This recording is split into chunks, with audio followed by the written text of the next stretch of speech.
Bismillahirrahmanirrahim. Assalamualaikum warahmatullahi wabarakatuh. Alhamdulillah wassalatu wassalamu ala Rasulillah wa ala alihi wa sahbihi wa mawala wa la hawla wa la quwata illa billahi wa ba'd.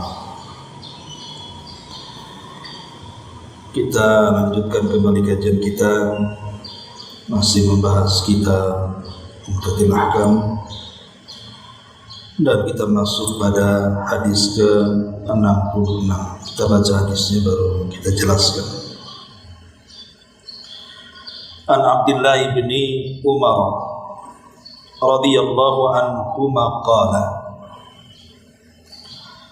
Sallaitu ma'a Rasulillahi sallallahu alaihi wasallam rak'ataini qabla adh-dhuhri wa rak'ataini ba'daha wa rak'ataini ba'da al-jum'ati wa rak'ataini ba'da al-maghribi wa rak'ataini ba'da al-isya'i. Wa fi lafdin fa ammal maghrib wal isya'u wal jum'atu fa fi baiti. Wa fi lafdin lil Bukhari anna Ibn Umar qala haddathatni Hafsah anna an-nabiy sallallahu alaihi wasallam kana yusalli sajdatayn khafifatayn ba'da ma yatlu'ul fajr wa kanat sa'atan la adkhulu ala nabi sallallahu alaihi wasallam fiha. Dari sahabat Abdullah ibn Umar, semoga Allah meridainya, beliau mengatakan, aku pernah mengerjakan salat sunnah bersama Rasulullah 2 rakaat sebelum zuhur, 2 rakaat setelah zuhur, 2 rakaat setelah salat Jumat, 2 rakaat setelah salat Maghrib, dan 2 rakaat setelah salat Isya. Dalam lafaz yang lain dikatakan salat rawatib untuk salat Maghrib, Isya dan Jumat dikerjakan dalam rumah. Dan dalam lafaz Bukhari dikatakan sungguh Ibnu Umar mengatakan telah menceritakan Hafsah bahwa Nabi SAW mengerjakan salat 2 rakaat yang ringkas setelah fajar terbit, lalu itu merupakan waktu di mana aku tidak bisa menemui beliau. Baik masyaallah muslimat yang dimuliakan Allah Subhanahu wa taala. Hadis ini menjelaskan kepada kita tentang keutamaan salat sunnah, baik rawatib ataupun salat sunnah mutlak, dikerjakan di rumah.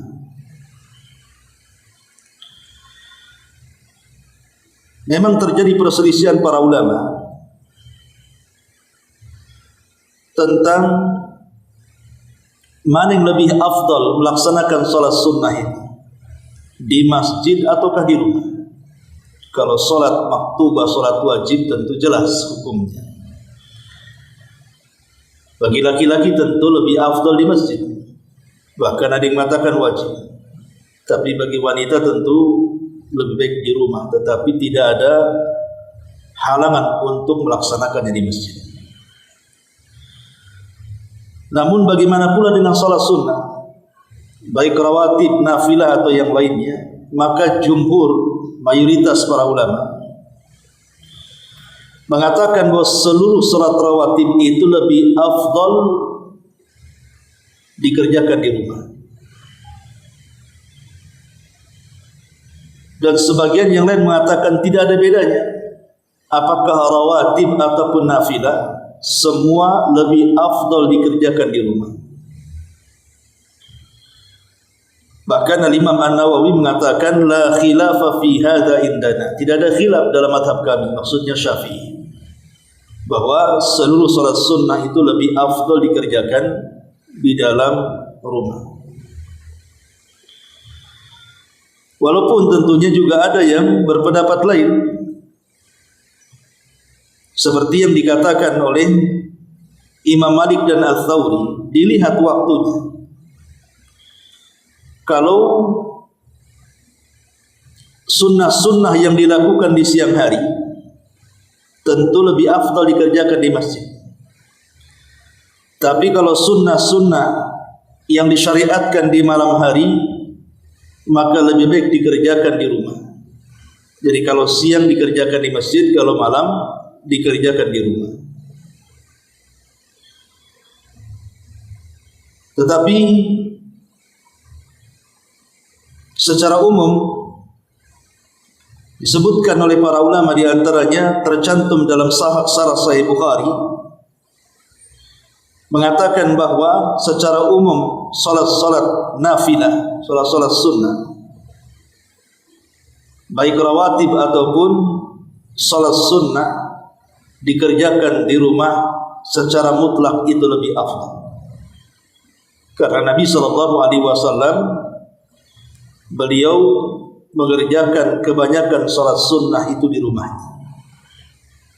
Tapi sekali lagi ini masalah khilaf ulama. Ma'asyiral muslimat yang dimuliakan Allah Subhanahu wa taala, terlebih ada hadis yang mengatakan, "Sallu ayyuhan nas fi buyutikum fa inna afdalas salati salatul mar'ati fi baitihi illa al-maktubah." Salatlah kalian wahai manusia di rumah-rumah kalian, karena sesungguhnya seafdal-afdalnya salat seseorang adalah salat di rumahnya, kecuali salat wajib.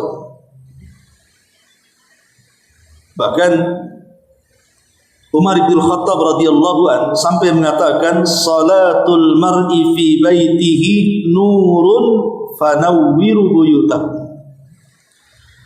Salatnya seseorang di rumah itu merupakan bentuk cahaya, maka terangilah rumah-rumah kalian dengan cahaya. Ma'asyiral muslimat yang dimuliakan Allah Subhanahu wa taala, tentu ada hikmah kenapa kebanyakan salat sunnah yang dilakukan Nabi sallallahu alaihi wasallam itu dilakukan di rumahnya. Disebutkan oleh Al-Imam Ibnu Qudamah rahimahullahu taala dalam kitabnya Al-Mughni, menukil perkataan Al-Imam An-Nawawi, di mana Imam Nawawi mengatakan kaunuhu akhfa wa ab'ad minar riya, karena salat sunnah yang dilakukan di rumah itu lebih tersembunyi dan lebih jauh dari sifat riya. Karena kalau di masjid kan jelas, memang syiar, ada panggilan untuk datang ke masjid lewat suara adzan. Tetapi salat sunnah itu kan bentuknya tidak berjamaah, sendiri-sendiri. Makanya kalau seandainya dilakukan di rumah, kata beliau, itu lebih tersembunyi dan lebih jauh daripada sifat riya. Mau riya sama siapa dalam rumah? Tidak ada yang melihatnya kecuali keluarganya. Kemudian yang kedua, kata Imam Nawawi rahimahullahu taala, wa aswan minal muhbitati, dan lebih terjaga dari hal-hal yang bisa membatalkan pahala-pahala salat. Ya seperti riya tadi, atau mungkin sum'ah, atau mungkin ujub dan yang semacamnya. Karena semakin tersembunyi ibadah, semakin baik, karena itu menunjukkan keikhlasan. Karena ikhlas itu umumnya adalah menyembunyikan ibadah. Cukuplah dia dengan Allah yang tahu. Kemudian yang ketiga, waliyatabarrak al-bait waliyutabarraku al-baitu bidzalik, dan agar rumah-rumah yang orang-orang melaksanakan salat sunnah di dalamnya, mereka mendapatkan berkah. Jadi dengan salat sunnah di rumah itu akan turun berkah dalam rumah itu. Makanya kenapa Nabi SAW sampai mengatakan, Jangan kalian jadikan rumah-rumah kalian seperti kuburan. Karena namanya kuburan kan sepi. Jangan seperti kuburan sepi, tetapi makmurkan rumah-rumah kita itu dengan ibadah kepada Allah Azza wa Jalla, selain dengan baca Quran, dengan zikir, dengan mendengar murattal, mendengar kajian dan yang semacamnya, maka juga dengan cara melaksanakan memperbanyak salat sunnah di dalam rumah. Itu akan menurunkan berkah. Maksudnya rumah yang diturunkan berkah berarti rumah itu akan terus menerus di atas kebaikan. Karena berkah sendiri artinya adalah kebaikan yang menetap dan bertambah. Kemudian yang keempat, tunazzalur rahmatu fihi wal malaikat. Salah-salah sunnah yang dilakukan di dalam rumah itu akan menurunkan rahmat. Bahkan para malaikat rahmat akan masuk di dalamnya. Jadi orang yang memakmurkan rumah dengan salat-salat sunnah artinya mengundang para malaikat masuk ke dalam rumah. Dan kalau sudah malaikat masuk ke dalam rumah, tentu yang turun adalah rahmat dari Allah Subhanahu wa taala. Jadi kita akan dilimpahkan banyak rahmat ketika kita ini memakmurkan rumah kita dengan salat-salat sunnah. Dan yang terakhir tentunya kata beliau adalah yunaffaru syaitanu min. Setan akan diusir dari rumah-rumah kita. Sebaliknya kalau rumah-rumah kita ini tidak pernah dimakmurkan dengan ibadah, tidak pernah salat sunnah di rumah, tidak pernah baca Quran, berzikir, beribadah, maka itu sama dengan mengundang setan masuk ke rumah. Apalagi rumah-rumah yang kemudian menggantikan ibadah dengan maksiat, istilahnya musik kencang-kencang, kemudian juga menggibah orang dalam rumah, namimah orang dalam rumah, berteriak-teriak ala jahiliyah dan begitu seterusnya, meletakkan gambar, memelihara anjing dan yang semacamnya, justru akan mendatangkan setan ke dalam rumah. Inilah pentingnya kita ini menjadikan rumah kita ini tempat aman kedua setelah masjid. Jadi jadikan rumah kita itu tempat aman kedua setelah masjid. Masjid adalah tempat aman pertama, karena memang masjid itu adalah baitullah, rumahnya Allah. Sementara rumah yang kita tempati ya rumah kita sendiri. Maka jadikan tempat aman di situ. Jangan sampai setan masuk, jangan sampai maksiat masuk. Gunakan untuk ibadah kepada Allah Azza wa Jalla. Salah satunya adalah memperbanyak salat sunnah dalam rumah. Ma'asyiral muslimat yang dimuliakan Allah Subhanahu wa taala. Kemudian hadis ini juga menjelaskan tentang salat-salat sunnah yang bersifat rawatib. Maksudnya salat sunnah yang bersifat rawatib itu berbeda dengan salat sunnah nafilah. Di mana salat sunnah rawatib itu adalah salat sunnah yang menempel kepada salat wajib. Jadi salat sunnah yang menempel kepada yang wajib, baik dilakukan setelah yang disebut dengan ba'diyah atau dilakukan sebelum yang disebut qabliyah, itulah yang disebut dengan rawatib. Dan rawatib sendiri adalah salat sunnah yang sangat efektif untuk menyempurnakan salat wajib. Terkadang ketika kita salat, boleh jadi mesti ada kekurangan. Tidak mungkin sempurna 100% salat kita ini. Mesti ada kekurangan. Mungkin kurang khusyuknya, mungkin kurang tumakninahnya, mungkin kurang bacaannya, gerakannya, dan begitu seterusnya. Maka bisa disempurnakan dengan cara melaksanakan salat rawatib, qabliyah dan juga ba'diyah. Makanya di sini kata Abdullah bin Umar radhiyallahu anhu, aku salat bersama Nabi sallallahu alaihi wasallam 2 rakaat sebelum zuhur, kemudian 2 rakaat setelah zuhur, kemudian 2 rakaat setelah Jumat, kemudian 2 rakaat setelah maghrib, kemudian 2 rakaat setelah Isya. Ini semua bicara soal rawatib. Kalau mengacu kepada hadis ini, Salat rawatib itu 10 rakaat, tetapi pendapat yang kuat wallahu alam bahwa salat rawatib itu 12 rakaat. Berdasarkan hadis Nabi sallallahu alaihi wasallam dari Ummu Habibah radhiyallahu an, "Man shalla fi yaumin wa lailatin sintai asyrata rak'atan bunya lahu baitun fil jannah." Siapa yang melaksanakan salat dalam sehari semalam 12 rakaat, maka akan dijanjikan dibangunkan satu istana di surga. Kemudian Nabi SAW merinci 12 rakaat itu.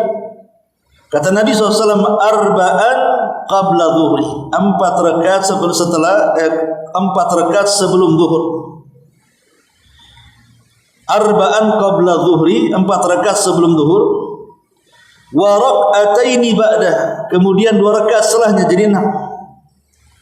Kemudian wa rak'ataini ba'dal maghrib, 2 rakaat setelah maghrib berarti 8. Wa rak'ataini ba'dal isya, 2 rakaat setelah isya berarti 10. Kemudian yang terakhir wa rak'ataini qablal fajr, dan 2 rakaat sebelum fajar. Maksudnya sebelum subuh ketika terbit fajar, atau dikenal dengan 2 rakaat fajar. Maka semua 12 rakaat. Itulah yang dikuatkan para ulama bahwa rawatib itu terdiri daripada 12 rakaat. Baik, adapun keutamaan salat rawatib ini, kita tahu di antara hikmah Allah Subhanahu wa taala kepada hamba-hambanya untuk menambah atau menyempurnakan kewajiban-kewajiban kita kepada Allah Subhanahu wa taala, maka disyariatkanlah salat sunnah kepada kita. Dan tentunya dari semua salat sunnah tadi saya sudah katakan, yang paling afdal adalah sunnah rawatib. Sunnah-sunnah rawatib. Kenapa? Karena Nabi SAW tidak pernah meninggalkan salat rawatib kecuali safar. Jadi ketika Rasulullah SAW tidak safar, Rasul tidak pernah meninggalkan rawatib kecuali safar. Rasul tidak melaksanakan rawatib kecuali 2 rakaat sebelum subuh, karena besarnya pahala. Maka saat safar pun Rasul melakukannya. Tapi selain itu Rasul tidak melaksanakan ketika safar. Tapi kalau Nabi SAW tidak safar, maka Nabi SAW tidak pernah meninggalkan rawatib. Makanya sebagian para ulama mengatakan salat sunnah rawatib ini termasuk sunanul muakkadah, sunnah-sunnah muakkad, hampir menyerempet wajib. Kenapa? Karena sunnah yang tidak pernah ditinggalkan Nabi SAW. Bahkan lebih tegas lagi tentang keutamaan salat sunnah rawatib ini, hadis daripada Ummu Habibah radhiyallahu anha. Dia mengatakan, sami'tu Rasulullah sallallahu alaihi wasallam yaqul, aku mendengar Nabi SAW bersabda, man shalla itsnatai asyra rak'atan fi yaumin wa lailah bunya lahu bihinna baitun fil jannah. Siapa yang menjaga dalam sehari semalam 12 rakaat, maksudnya sunnah-sunnah rawatib, maka akan dibangunkan satu istana di surga. Apa kata Ummu Habibah? Fama taraktuhunna mungdu sami'tuhunna min Rasulillah sallallahu alaihi wasallam. Kata Ummu Habibah, ketika aku mendengar hadis ini, siapa yang salat 12 rakaat dalam 1 hari dan malam, maka akan dibangunkan baginya istana. Kata Ummu Habibah, demi Allah, aku tidak pernah meninggalkan salat-salat itu setelah aku mendengar langsung dari Nabi sallallahu alaihi wasallam. Bahkan Ambasah, seorang perawi yang mengutip hadis ini dari Ummu Habibah sendiri, dia pun mengatakan, fama taraktuhunna mungdhu an sami'tuhunna min Ummi Habibah. Setelah aku mendengar hadis ini, barang siapa yang salat 12 rakaat akan dibangunkan satu istana di sorga dari Ummi Habibah dari Nabi. Kata Ambasah, demi Allah aku tidak pernah meninggalkan salat-salat itu sejak aku mendengar langsung dari Ummu Habibah. Bahkan Nu'man ibn Salim, Amr ibn Aus, murid daripada Ambasah juga mengatakan, "Fama taraktuhunna mundu an sami'tuhunna min Ambasah." Aku pun, kata Amr, tidak pernah meninggalkan solat-solat itu sejak aku mendengar dari Ambasah dari Ummu Habibah dari Nabi. Bahkan Nu'man ibn Salim, murid daripada Amr ibn Aus ini, dia pun mengatakan hal yang sama. Ma taraktuhunna mundu an sami'tuhunna min Amr ibn Aus. Demi Allah, aku tidak pernah meninggalkan solat-solat itu sejak aku mendengar dari Amr ibn Aus, dan Amr ibn Aus mendengar dari Ambasah, dan Ambasah mendengar dari Ummu Habibah, dan Ummu Habibah mendengar langsung dari Nabi sallallahu alaihi wa ala alihi wasallam. Lihat bagaimana para salaf kita ini, mereka sangat menjaga salat rawatib yang 12 itu. Karena tahu keutamaannya, siapa yang salat 12 rakaat akan dibangunkan satu istana di surga. Ma'asyiral muslimat yang dimuliakan Allah Subhanahu wa taala. Ini yang pertama. Yang kedua, hadis dari Aisyah radhiyallahu anha. Ketika beliau menjelaskan tentang keutamaan 2 rakaat sebelum subuh atau 2 rakaat fajar. Kata Nabi sallallahu alaihi wasallam, "Raka'atul fajri khairun minad dunya wa ma fiha." 2 rakaat fajar itu jauh lebih baik dibandingkan isi dunia dan dunianya sendiri. Bahkan dalam riwayat, "Lahu ma ahabbu ilayya minad dunya wa ma fiha." Keduanya, kata Rasul, lebih aku cintai dibandingkan dunia dan seluruh isinya.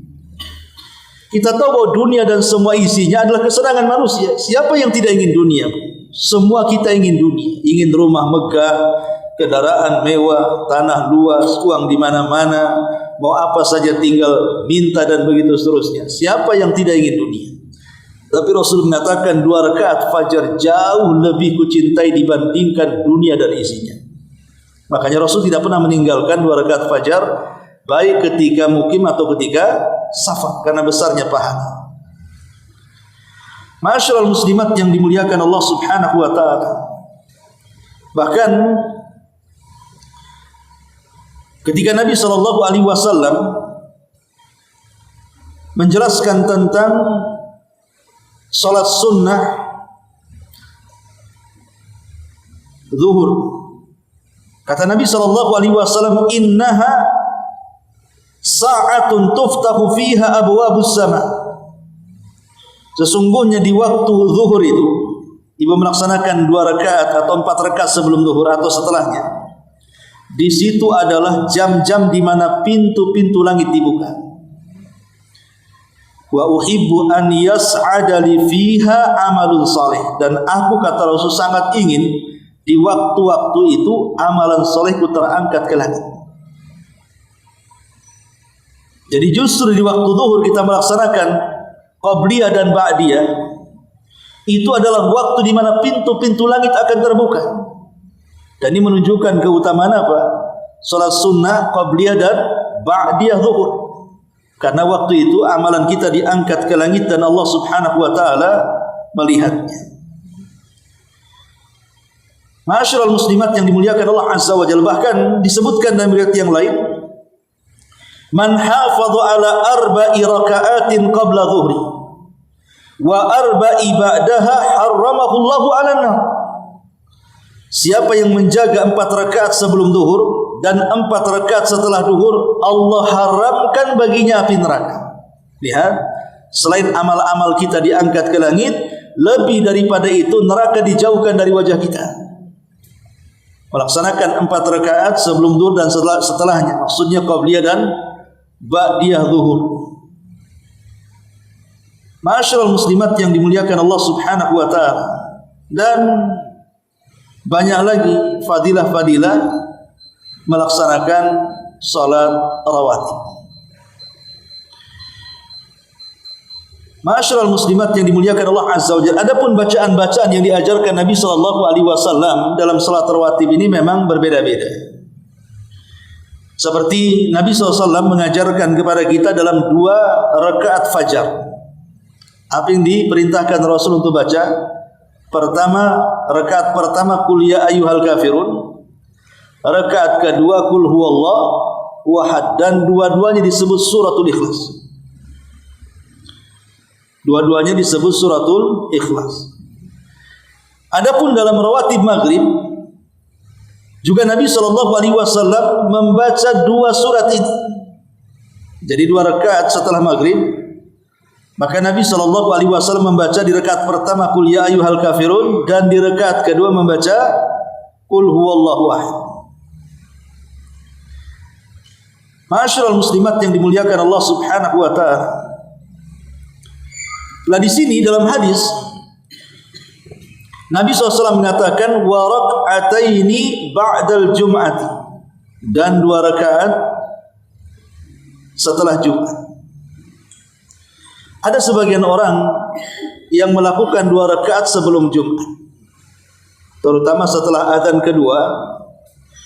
Mereka bangkit dari duduk mereka, kemudian melaksanakan dua rakaat solat sebelum imam naik mimbar. Pertanyaannya, apakah ada solat rawatib qabliyah sebelum Jumat? Sebagian para ulama mengatakan ada, karena dikiaskan kepada solat zuhur. Sebagaimana zuhur ada qabliyah, maka ketika zuhur diganti Jumat pun ada qabliyah. Tetapi fatwa para ulama di antaranya dikatakan oleh Syekh Abdul Aziz bin Baz rahimahullahu taala, beliau mengatakan laisa lil jum'ati sunnatun ratibatun qablah. Tidak ada dalam salat Jumat ini qabliyah Jumat.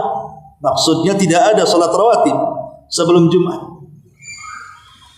Tapi kalau seandainya seseorang ingin melaksanakan salat mutlak, ya silakan saja. Maksudnya salat sunnah mutlak itu salat sunnah, kita datang di hari Jumat pagi-pagi ke masjid, kemudian salat 2 rakaat salam, berdiri lagi 2 rakaat salam, berdiri lagi 2 rakaat salam sampai khatib naik ke atas mimbar. Itu namanya sunnah mutlak, tidak masalah. Tanpa kemudian dibilang berapa jumlahnya, yang penting 2 rakaat salam, 2 rakaat salam, secapeknya lah bahasanya. Tapi ada juga yang mengatakan kalaupun kemudian harus salat setelah azan dan iqamah, maka itu bukan rawatib. Boleh jadi mengambil keumuman dalil hadis Nabi SAW, likulli adzanaini salatun. Jeda antara dua azan, maksudnya azan dan qomat itu ada salat. Tidak mesti maksudnya di sini salat rawatib, bisa saja salat nafilah. Jadi kita tidak bisa menyalahkan orang-orang yang melaksanakan salat setelah azan kedua sebelum khatib naik mimbar. Boleh jadi mereka mengambil dalil umum bahwa setiap di antara dua azan itu ada salat. Tapi kalau ditentukan itu rawatib, apalagi dikiaskan ke zuhur, tentu ini kias ma'al farik. Maksudnya kias tidak benar. Karena kaifiyah dan sifatnya berbeda. Zuhur dengan Jumat, zuhur enggak ada khutbah. Jumat ada khutbah. Dan khutbah Jumat itu bagian daripada rukun mempengaruhi salat. Dari segi rakaat juga berbeda, dari segi waktu juga berbeda. Jadi enggak bisa dikiaskan. Jadi yang ada itu qabliyah zuhur, bukan qabliyah Jumat. Tapi kalau yang dimaksud bukan rawatib, salat sunnah antara adzan dan qomat, ya tidak ada masalah, kita tidak mengingkari karena memang ada hadis umum yang mengatakan seperti itu. Ma'asyiral muslimat yang dimuliakan Allah Subhanahu wa taala. Adapun waktu salat sunnah rawatib, Al-Imam Ibnu Qudamah rahimahullahu taala mengatakan bahwa setiap salat itu memiliki waktu. Dan waktu daripada salat sunnah rawatib itu dikerjakan mendekati salat wajib. Kalau qabliyah dilakukan setelah azan, kalau ba'diyah dilakukan setelah salat wajib. Lalu bagaimana kalau seandainya seseorang yang biasa melaksanakan salat rawatib kemudian dia lupa? Maka Anas bin Malik radhiyallahu anhu mengatakan boleh dia salat ketika ingat. Dan ini mengacu kepada sabda Nabi SAW, man nasiya salatan falyusalli idza dzakaraha la kaffarata laha illa dzalik. barang siapa yang lupa melaksanakan salat, maka salatlah ketika ingat dan tidak ada kafarah soal itu. Ma'asyiral muslimat yang dimuliakan Allah Subhanahu wa taala. Lalu adakah penggantinya? Pengganti artinya boleh enggak mengqadha rawatib? Pamannya seseorang biasa melaksanakan 2 rakaat fajar. Tiba-tiba kemudian terbangun sudah qomat subuh. Maka Nabi SAW mengatakan man lam yusalli rak'atai al-fajri falyusallihima ba'da ma tatlu asy-syamsu. Barang siapa yang tidak salat 2 rakaat fajar, maka salatlah setelah terbit matahari sebagai qadha. Maksudnya terbit matahari biarkan meninggi 1 tombak, masuknya awal duha. Karena kalau matahari baru terbit tidak boleh salat. Kenapa demikian? Karena tasyabuh dengan ibadahnya orang-orang kafir yang menyembah matahari. Biarkan matahari naik dulu 10 menit, 15 menit baru melaksanakan 2 rakaat fajar sebagai qadha. Dia tidak melaksanakan di waktunya. Ma'asyiral muslimat yang dimuliakan Allah Subhanahu wa taala. Dalam hadis ini Nabi SAW mengatakan, karena Nabi SAW yusalli sajdataini khafifataini. Rasul salat dengan 2 rakaat yang sangat ringan. Ba'dama yatlu'ul fajr, setelah terbit fajar. Maksudnya ketika seseorang itu melaksanakan salat sunnah fajar, jangan terlalu berat dengan memanjangkan bacaan, memperbanyak ruku dan sujud. Kenapa? Dikhawatirkan mempengaruhi salat subuhnya. Nanti kecapean salat sunnahnya, salat subuhnya pula sudah malas. Padahal yang dipentingkan salat itu kan mementingkan yang wajib, bukan yang sunnah. Makanya saya salahkan, terkadang ada orang-orang yang lelah letih dia salat tahajud, ketika salat subuh dia malas-malas. Mendingan tidak usah tahajud, perbaiki saja subuhnya. Tapi kalau memang kita bisa menjamak keduanya, salat tahajudnya oke, subuhnya oke, ada masalah, itu lebih baik lagi kan begitu. Karena dalam kaidah bahwa mendahulukan yang wajib itu jauh lebih penting dibandingkan yang sunnah.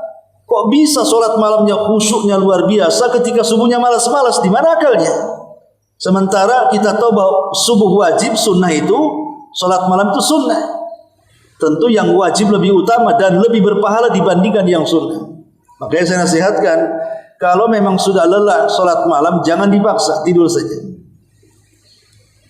Untuk membuat tenaga supaya ketika subuhnya kita semangat. Karena di zaman Rasul pernah masuk ke masjid, rupanya ada tali yang menempel dari satu tiang ke tiang berikutnya. Jadi Rasul mengatakan, ini talinya siapa ini? Kenapa dipasang di sini? Maka sahabat mengatakan, itu talinya Zainab istrimu wahai Rasul. Dia kalau lelah ketika sholat malam diikat pinggangnya di tali itu supaya jangan jatuh. Tuh lihat bagaimana semangatnya orang dulu kan, samping mengikat badannya supaya tidak jatuh, karena kelamaan sholat kan bisa ngantuk tuh. Kata Nabi SAW, putuskan tuh tali itu, beribadahlah sesanggup kalian, karena Allah itu tidak bosan kalian yang bosan. Allah tidak bosan dengan amalan kita, kita yang bosan beribadah. Ya. Orang biasa ke majelis talim lama-lama hilang bosan. Orang biasa baca Quran lama-lama dilipat Qurannya bosan. Orang yang biasa sholat malam lama-lama tidur terus karena bosan. Kita yang bosan, tapi Allah tidak pernah bosan menerima amalan kita. Dari sini Rasul mengatakan ibadahlah sesuai dengan kemampuan. Kemudian di ujung hadis Nabi mengatakan dalam lafaz Bukhari, wa kanat sa'atan la adkhulu 'ala an-nabi fiha. Dan itulah waktu, kata Hafsah, aku tidak bisa masuk ke ruangan itu. Menunjukkan bahwa tidak boleh mengganggu ibadah suami. Kalau suami mau beribadah, jangan diganggu.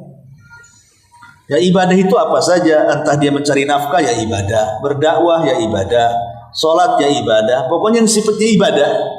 Ya, biarkan dia beribadah kepada Allah Subhanahu wa ta'ala.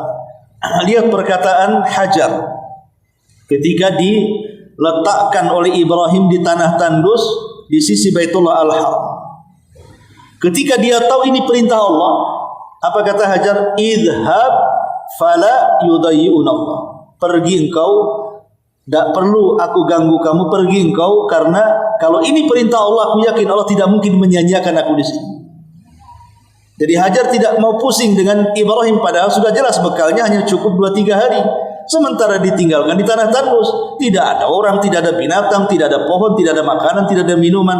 Tapi karena dia yakin ini adalah perintah Allah, artinya Ibrahim melakukan itu karena sebuah ibadah, perintah Allah, maka Hajar pun tidak menyibukkan Ibrahim.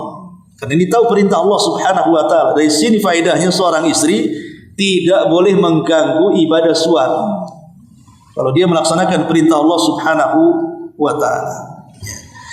Ma'asyiral muslimat yang dimuliakan Allah Subhanahu wa taala. Ini hadis yang ke-66. Kemudian masuk di hadis ke-67. Nabi SAW mengatakan di sini dari hadis Aisyah radhiyallahu anha qalat, lam yakun Rasulullah sallallahu alaihi wasallam ala syai'in minan nawafil ashadda ta'ahudan minhu ala rak'atay al-fajr wa fi lafzi li muslimin rak'atal fajri khairun minad dunya wa ma fiha. Aisyah mengatakan tidak ada satu salat sunnah pun yang lebih diperhatikan Nabi dibandingkan salat 2 rakaat fajar. Dalam riwayat Muslim, karena 2 rakaat salat fajar itu lebih baik dibandingkan dunia dan isinya. Kenapa salat sunnah fajar begitu sangat diperhatikan Nabi SAW? Pertama karena dilakukan di waktu disaksikan para malaikat. Karena para malaikat mereka berkumpul di sepertiga malam akhir. Dan Allah mengatakan wa Qur'anal fajri kana mashhuda, dan bacaan Al-Qur'an di waktu fajar itu disaksikan siapa? Para malaikat. Yang kedua, karena itu bagian dari waktu sulusul lailil akhir, sepertiga malam akhir. Dan sepertiga malam akhir itu Allah turun ke langit dunia, kemudian mengatakan kepada hamba-hambanya, man yad'uni fa astajibala wa man yas'aluni fa utiya wa man yastaghfiruni fa aghfirlah. Siapa yang minta ku beri, siapa yang berdoa ku ijabah, siapa yang minta ampun ku ampuni dosa-dosanya. Itu waktu yang sangat agung masalahnya. Makanya Rasulullah SAW sangat memperhatikan salat 2 rakaat salat sunnah fajar ini. Dan juga salat sunnah fajar bagian daripada qiyam lail, qiyamul lail, karena dilakukan di saat akhir daripada malam terbitnya fajar. Dan kita tahu bahwa waktu fajar adalah waktu di mana Allah Subhanahu wa taala memenangkan nabinya dalam setiap peperangan. Karena Nabi SAW kalau menyerang sebuah pasukan menunggu selesai subuh. Dan ketika bangun sebelum subuh kemudian melaksanakan salat 2 rakaat itu akan menambah kesemangatan. Tidak ngantuk dan begitu seterusnya, tidak lemas. Beda kalau kemudian pas bangun subuh gitu ya, dengan mungkin 1 jam sebelumnya bangun, dia bisa mempersiapkan segalanya. Disitulah Allah Subhanahu wa taala menangkan peperangan Rasul dengan mengirimkan angin yang luar biasa yang disebut dengan angin soba. Kata Rasul SAW, nusirtu bis soba wa uhlikatil adu bid dabur. Aku ditolong dengan angin pagi, angin soba, sebagaimana kaum Ad dihancurkan dengan angin sore. Inilah diantara faedah daripada 2 hadis ini. Wallahu a'lam, sekira cukup 2 riwayat ini. Sebelum saya tutup, silakan kalau ada yang mau bertanya.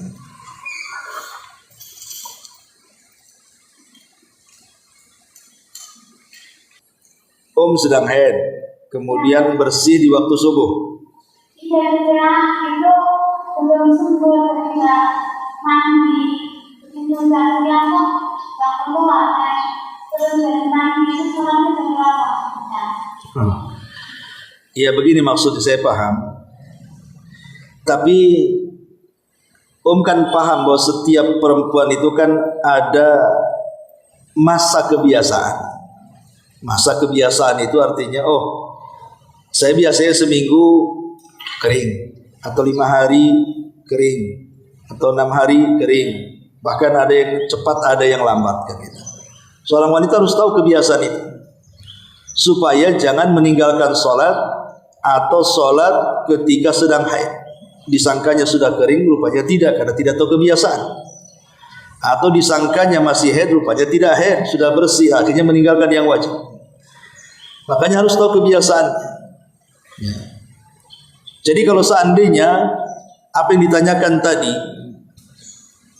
ketika di hari terakhir, umpamanya sudah 1 minggu, anggaplah hari Jumat selesai, malam hari masih ada bercak, rupanya pas pagi sudah tidak ada.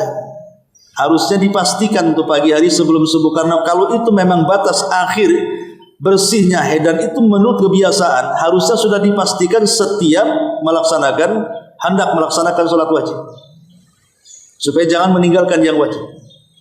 Dipastikan ini kan sudah hari kelima, kemudian mendekati subuh, maka dilihat ada plek tidak gitu ya, sudah kering tidak. Kalau memang kering dan itu di hari terakhir kebiasaan, maka cepat mandi kemudian sholat. Tapi kalau tidak, disengaja dia sudah tahu bersih, kemudian dia tidak melaksanakan, berarti dia meninggalkan kewajiban, itu dosa besar. Tidak ada qadha di sini, tidak ada qadhanya, kecuali karena lupa. Ini harusnya sudah bersih, karena dari semalam kemudian tidak ada bercak, kemudian subuh lupa, disangka masih haid, baru ingat mungkin jam 8, oh iya ini sudah bersih, padahal ibu belum sholat subuh, maka mengambil hadis umum, barang siapa yang lupa atau tertidur dari sholatnya, maka sholatlah ketika ingatnya. Ya ketika ingat itu mandi kemudian sholat. Kalau seandainya dia lupa, kalau disengaja ya tidak boleh, berdosa, dia harus bertobat. Tapi kalau lupa maka langsung mandi kemudian sholat, jam berapa saja, mau jam 7, jam 8, jam 9, langsung sholat kemudian langsung mandi kemudian sholat. Wallahu a'lam. Gimana?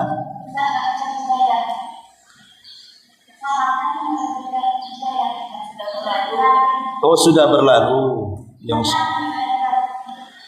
Ya maksudnya mungkin dari tahun kemarin itu maksudnya. Terlanjurnya kapan?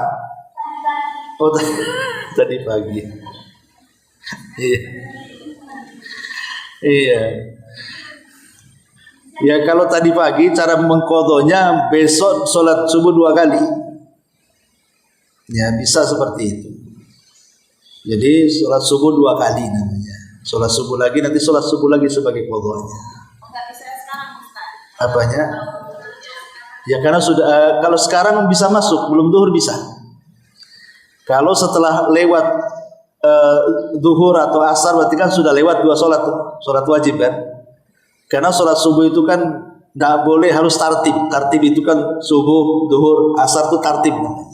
Kalau sudah lewat zuhur, berarti besok lagi. Nah, tapi kalau belum, ya bisalah pulang dari sini mandi, kemudian sholat. Kalau memang yakin semalamnya sudah bersih dan itu hari terakhir. Makanya pentingnya mengetahui kebiasaan haid itu di situ, supaya jangan sampai meninggalkan yang wajib atau mengerjakan di waktu haid dengan mengenal kebiasaan itu. Wallahu a'lam. Wa ya.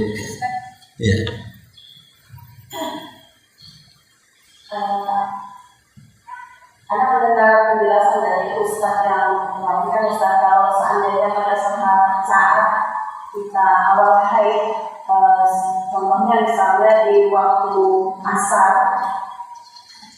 zuhur, kita mengerjakan sholat zuhur, setelah itu kita haid, berarti sholat asarnya itu kita masih mengqadhanya, kita bersih nanti, Ustaz. Nah, cara mengerjakannya misalkan setelah bersih nanti kita jatuhnya pada sholat isya. Nah, sholat asarnya ini kalau menurut Ustaz kita harus sesuai dengan waktunya. Saat kita bersih nanti, seandainya jatuh di waktu maghrib atau isya, itu sholat asarnya apa dikerjakan, Ustaz, yang kita? Iya, disesuaikan dengan waktunya, melakukan asar 2 kali.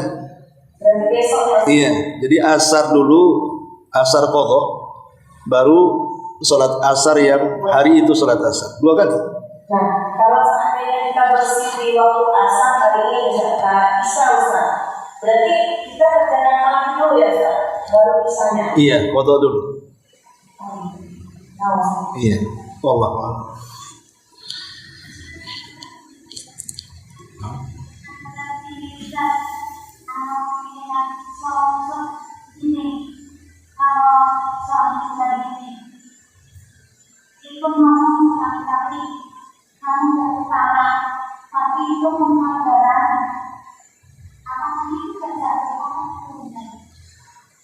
Gimana? Saya tidak mentalak.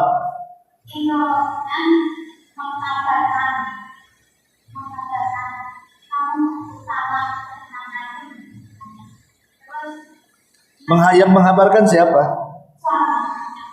Menyampaikan, suami menyampaikan talaknya siapa? Bahasanya?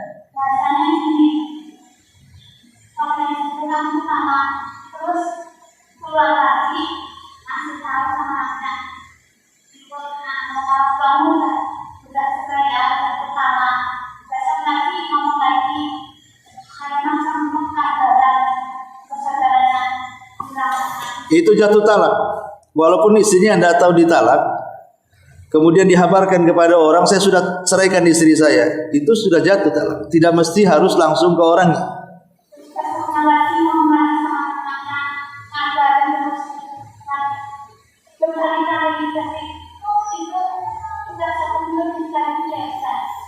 Begini, ya. Permasalahan talak di masyarakat ini, kalau dia melakukan karena ilmu, artinya sudah ngaji dan tahu hukumnya, maka dia harus berhenti, tidak boleh mengucapkan kalimat itu. Karena talak itu sesuatu yang main-mainnya dianggap sungguh-sungguh, apalagi sungguh-sungguh, main-mainnya jadi dianggap sungguh-sungguh. Dan talak tidak mesti langsung ke orang, ya bisa jadi habarkan ke orang.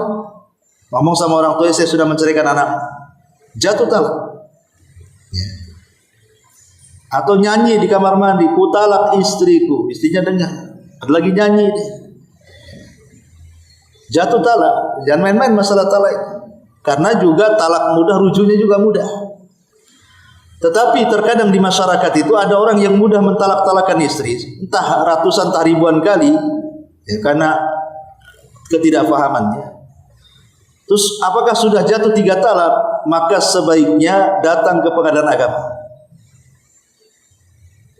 Datang ke pengadilan agama, ceritakan. Kalau menurut putusan mereka itu baru talak 1, peganglah putusannya. Karena bagaimanapun itu lebih lebih akhwat, lebih kehati-hatian. Karena bagaimanapun urusan seperti ini ada bidang pemerintahnya. Maka kalau sudah berkali-kali, ibu jangan mau digauli sampai suaminya meminta fatwa ke pengadilan agama. Ya, supaya nanti mereka memutuskan. Jadi ada hukum negara di situ, ikut campur tangan dalam keluarga. Oh, berarti kalau sudah ada fatwa di pengadilan itu dipegang. Kalau apalagi kalau kata pengadilan sudah suruh pisah dan sudah suruh talak 3 sudah masuk, berarti tidak bisa lagi nikah, tidak bisa lagi rujuk. Karena pengadilan itu hukumannya padatnya. Maksudnya susah untuk dibantah kalau sudah pengadilan itu. Kalau kata pengadilan talak 3, talak 3. Lain kalau saya Ustaz mengatakan, mungkin kita hanya menjawab sesuai pertanyaan. Kalau suami talak 3, ya saya katakan jangan. Tapi putusan resminya ada di pengadilan. Ya, begitu maksudnya. Mencela-mencela ya.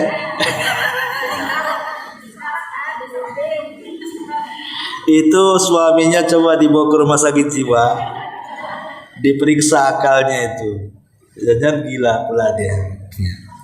Jadi intinya jadi kalau memang ada masalah seperti ini talak berkali-kali, coba datang ke pengadilan agama saja. Bagaimana putusannya? Kalau kata pengadilan agama sudah talak 3, berarti sudah putusan. Artinya tidak boleh lagi rujuk dengan suaminya selamanya, kecuali kalau suami sudah nikah lagi dengan istri lain, kemudian cerai, maka dia boleh kembali ke istri pertamanya. Itu hukum Islam, supaya jangan main-main dengan masalah talak. Karena kalau seandainya masih rujuk, sementara sudah talak 3, kemudian hamil anaknya, dia anak zina jadi. Karena anak di luar nikah. Dia sudah secara hukum kalau sudah 3 kali talak itu tidak ada masa idah lagi. Itu namanya fasakh. Sudah fasakh itu batal nikah artinya. Secara otomatis batal nikah. Beda kalau talak pertama kan ada jeda masa idah itu namanya ya.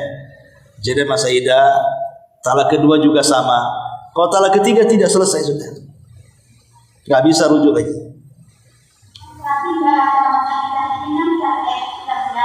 Ya enggak percuma masa idah pun karena sudah enggak boleh lagi jumpa. Mau apa masa idahnya? Masa idah itu kalau ada kemungkinan rujuk dan itu di talak pertama dan kedua saja. Kalau di talak ketiga buat apa masa idah? Enggak mungkin rujuk lagi. Rujuknya dia menikah lagi, kemudian cerai balik lagi ke istri pertamanya. Makanya supaya jangan ragu-ragu, datang ke pengadilan, tanya betul-betul. Minta putusannya dari pengadilan. Apakah ini talak 1, talak 2, talak 3? Nanti oleh pengadilan agama kan dipelajari itu hukum-hukumnya. Kalau kata pengadilan, walaupun suami mentalak 1000 kali, tapi pengadilan mengatakan baru 1, ya sudah pegang itu ucapannya. Gitu saja. Nanti mereka lebih paham kalau soal masalah-masalah seperti ini. Wallahu a'lam. Masa idahnya untuk laki-laki lain kan Ustaz?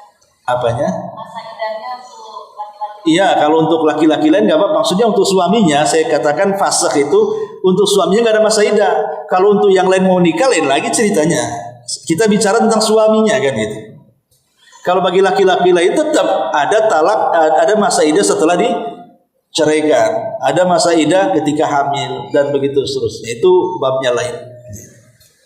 Wallahu a'lam. Subhanaka wa bihamdika asyhadu an la ilaha illa anta astaghfiruka wa atubu ilaik. Allahu ta'ala alam. Assalamualaikum warahmatullahi wabarakatuh.